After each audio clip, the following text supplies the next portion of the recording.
Sarah Ann Wood was born on March 4, 1981, in New York. She was raised in a religious household.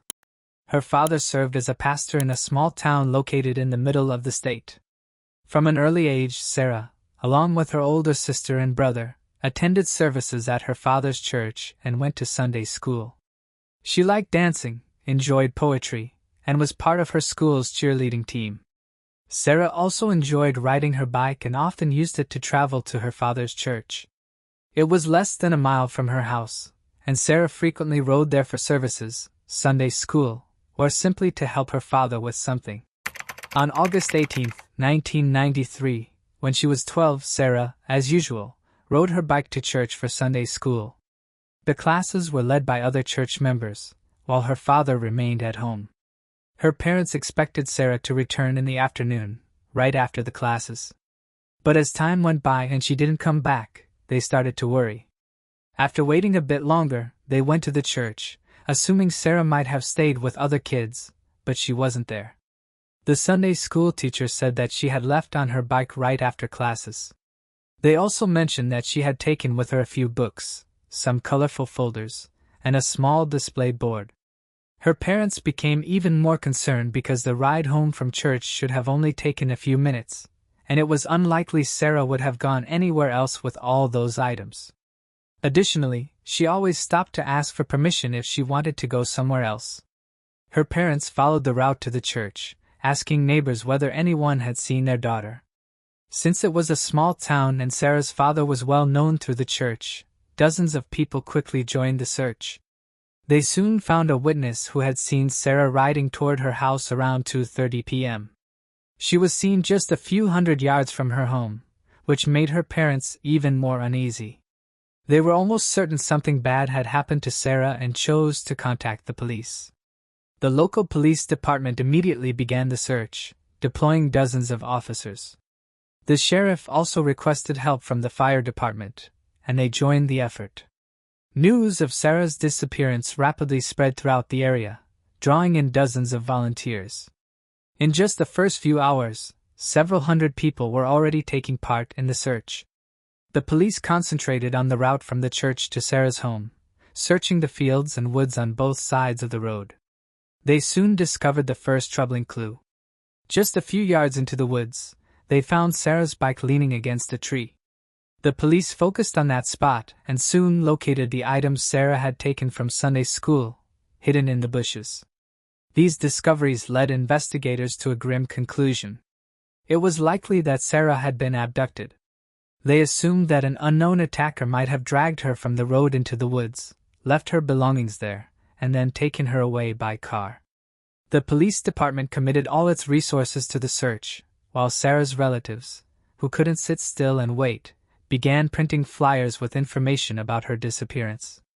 With the help of dozens of volunteers, they distributed these flyers not only in their town but also in neighboring cities. Despite all their efforts, the first day of the search ended without results. Police and volunteers examined the area within several miles of the road until nightfall, but unfortunately, they found no new clues. The search resumed the next morning with even more people joining in. The state police also became involved, concentrating on finding a possible suspect. Investigators questioned all the town's residents, hoping someone had seen a stranger or a vehicle that could be connected to Sarah's disappearance. Sarah's parents set up an improvised headquarters, staffed by dozens of volunteers. They printed and distributed flyers while also attempting to locate witnesses or any leads that might bring them closer to finding Sarah. Local media soon began covering the case, and in the following days, news of Sarah's disappearance spread nationwide. The police received more than 1,000 tips and thoroughly checked each one, but repeatedly came up empty-handed. Concerned residents helped the parents raise a significant $150,000 reward for any information about Sarah's whereabouts, but unfortunately, this also led nowhere. The active phase of the search continued for about a week, but ultimately the police determined that they were unlikely to find any meaningful leads in the area. They continued working on the case, now concentrating on locating a potential suspect. Detectives checked local residents and convicted criminals from neighboring towns, but nothing produced results. Sarah's disappearance was featured on 2 popular national television shows, leading to a new wave of tips. Her parents also made frequent appeals to the public through the media, asking for any information about their daughter's whereabouts, but her fate remained unknown. This continued for nearly 6 months until something quite unexpected occurred. On the morning of January 7, 1994, a 12-year-old girl named Rebecca left her home in a small town in Massachusetts and began walking to school. While walking down a deserted street, she noticed a man walking next to her.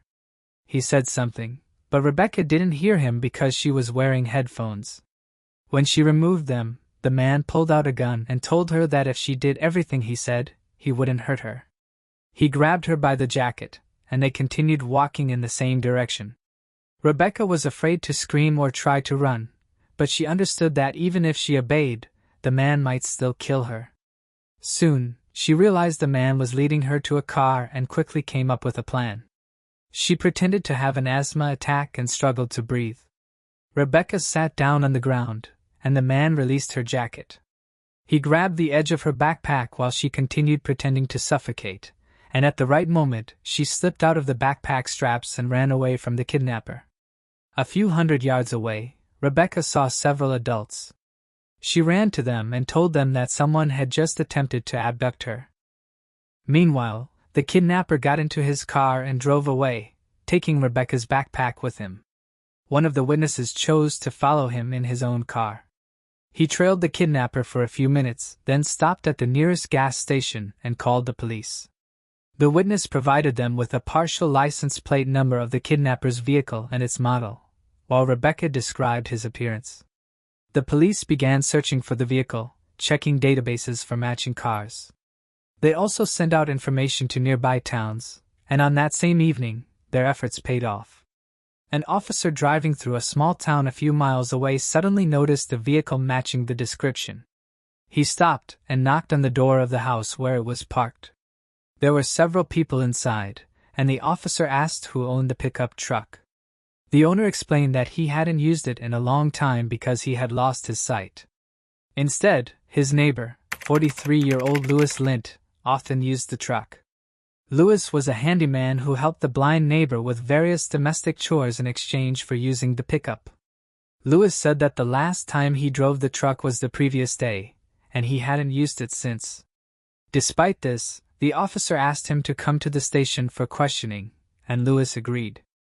The man continued insisting that he hadn't used the pickup that day. He denied any involvement in the attempted abduction, claiming he was a devout Christian who spent most of his free time at church and would never do such a thing. While Louis was at the station, the police took his photograph and showed it to Rebecca and other witnesses in a photo lineup mixed with pictures of other men. They all unanimously identified Louis as the kidnapper. Rebecca, who had seen him up close, since he was less than a yard away from her, said she had no doubt he was the one who tried to abduct her. Investigators quickly obtained a warrant to search Louis's house and the vehicles. In the pickup truck owned by his neighbor, they found a disturbing discovery. There was a small bag containing duct tape, a knife, children's sunglasses, and candy. In the van, which belonged to Louis and was also parked near the house, police found a gun and Rebecca's backpack. Inside the house, investigators found something even more shocking, a large secret room dug beneath the house, which was still under construction. With all this evidence, the police arrested Louis for the attempted abduction. At first, he kept insisting on his innocence but soon decided to confess to everything. He admitted that he had traveled to Rebecca's town looking for a victim, bringing along his so-called kidnapping bag that he always kept in his car. Louis then explained the purpose of the secret room he was digging under his house, and his story shocked even the police. He revealed that he intended to turn it into a fully equipped bunker where he planned to hold kidnapped victims. Louis said he aimed to abduct 11 girls, aged 12 to 17, to fulfill his horrific fantasies. He added that until the room was finished, he didn't plan to keep his victims there long, intending to kill them within a few days. In Louis's house, the police also found a list of several names. After identifying these individuals, they determined that all of them were children living not far from Louis's home. It appeared that Lewis had been considering them as potential future victims once he completed the secret room. After his confession, Lewis was placed in jail awaiting trial for attempted abduction. Investigators continued to visit him to gather additional information, and during one of these visits, he unexpectedly confessed to another crime. Lewis revealed that 4 years earlier, in October 1990, he had been working as a janitor at a movie theater in the same town where he later attempted to kidnap Rebecca. On the evening of October 22, he left work and saw 12-year-old James Bernardo riding his bike near the parking lot. Lewis immediately decided to abduct him with the intent of assaulting him. There were no witnesses in the parking lot, and he had a bag with his kidnapping kit in the van, the same one the police later found during the search. Lewis offered the boy $5 to help set up chairs in the movie theater, and James agreed. Lewis led him to the empty theater, where he tied him up. He then drove his van closer to the entrance, dragged the boy and his bike inside, and took him to his home. He left the boy there and drove to a nearby lake to get rid of the bike. After throwing it into the water, Lewis returned home and attempted to assault the boy but was unsuccessful, so he decided to dispose of the victim. He dragged him into his van and drove to a neighboring state, where he killed him and left the body in the forest. It was soon discovered by a hunter, who reported it to the police. However, over the course of several years, detectives were unable to get any closer to identifying the culprit. Now, comparing Lewis's statement with the case materials, they found that he provided a vast amount of facts and details about the crime that perfectly matched reality. After Lewis's confession, news about him spread quickly throughout the entire country. In just a few days, police realized they were dealing with a man who not only attempted to abduct a girl and was building a secret bunker for other victims, but also confessed to a murder no one had suspected him of. Investigators in New York, who were searching for Sarah Wood, also learned about Lewis's case. They examined the details of Rebecca's abduction attempt and requested more information about Lewis himself. Before that, profilers had created a profile of Sarah's potential abductor, and Lewis seemed to fit it quite well. The investigators decided to speak with him and went to the prison. During the interrogation, he mentioned that he often traveled to the neighboring state because he had close relatives living there. Lewis also said that sometimes during these trips, he drove through small towns looking for victims, and on August 18, 1993, he noticed Sarah. According to him, she was walking along the road with her bike beside her. Lewis pulled up next to her, got out of the car, and used a gun to force her into the van. He tied her up, then dragged her belongings and bike a few yards off the road into the woods so they wouldn't be found too quickly. After that, he drove Sarah to the mountains hundreds of miles from her home. He stopped in a remote area near a large lake, where he assaulted and killed her. Then, Lewis dug a hole and buried her body. He also mentioned that he wasn't sure if she had actually died or was merely unconscious while he was doing that. But for some reason, Lewis refused to disclose the exact burial location. However, as with his other victim, he gave detectives a wealth of details, leaving no doubt that he was indeed responsible for the crime. Police began searching the area around the lake, involving hundreds of volunteers, park rangers, and even the military. However, they faced an obvious problem. Given the enormous size of the lake, even with such an impressive search team, it was nearly impossible to cover the entire area. Moreover, months had passed since the burial, and the site might have become overgrown with grass. After several weeks of searching, they failed to find either the body or any evidence. Nevertheless, his detailed testimony, with precise details of the abduction, was enough to charge Lewis with the murders of both Sarah and 12-year-old James. In January 1995, Lewis was sentenced to 17 to 20 years in prison for the attempted abduction of Rebecca. The following June, the trial for James's murder began, and Lewis pleaded guilty before the judge. He also told his lawyer that he wanted to confess to Sarah's murder immediately. But when he entered the courtroom and saw her parents, he suddenly changed his mind. However, just 9 days later, when he was brought into an empty courtroom, he finally admitted his guilt. Despite this, he continued to refuse to reveal the burial site, despite desperate pleas from Sarah's parents. Eventually, the prosecution offered him a deal in exchange for information about Sarah's whereabouts. They promised he would serve his sentence not in a federal prison but in a state one, as Lewis wanted. He agreed and began cooperating with investigators. Lewis indicated a specific area near the lake and even drew a rough map. The police also wanted to take him along on the search, but his lawyer advised against it. The police organized extensive searches in this area, despite the snow and freezing temperatures. They used heavy equipment and the help of hundreds of volunteers, but all their efforts were in vain. They weren't able to find Sarah. Several months later, when autumn arrived, the police made another attempt, but once again, they were unsuccessful. During this period, detectives tried to obtain more specific information from Lewis, but he refused to reveal the exact location or assist the police in finding it. Eventually, the prosecution chose to revoke the deal, and on April 11, 1997, Lewis was sentenced to 25 years in prison. It was the maximum sentence the judge could impose without the discovery of the body, but he noted that if such evidence were available, he would certainly have issued a death sentence. During the trial, Lewis's lawyer attempted to reduce the punishment in all three cases. He did not dispute his client's guilt but argued that Lewis suffered from an unidentified mental disorder. According to him, Lewis heard voices in his head and claimed to have contacted aliens, but experts found no evidence of any mental illness. They concluded that he was likely just pretending in an attempt to avoid serious punishment. After the verdict, detectives continued to visit Lewis in prison, hoping he would finally reveal Sarah's burial site. He behaved quite strangely and gave the police various locations, often contradicting himself. Once, he said he was not ready to reveal the location because he had buried Sarah next to another victim and did not want anyone to discover who it was.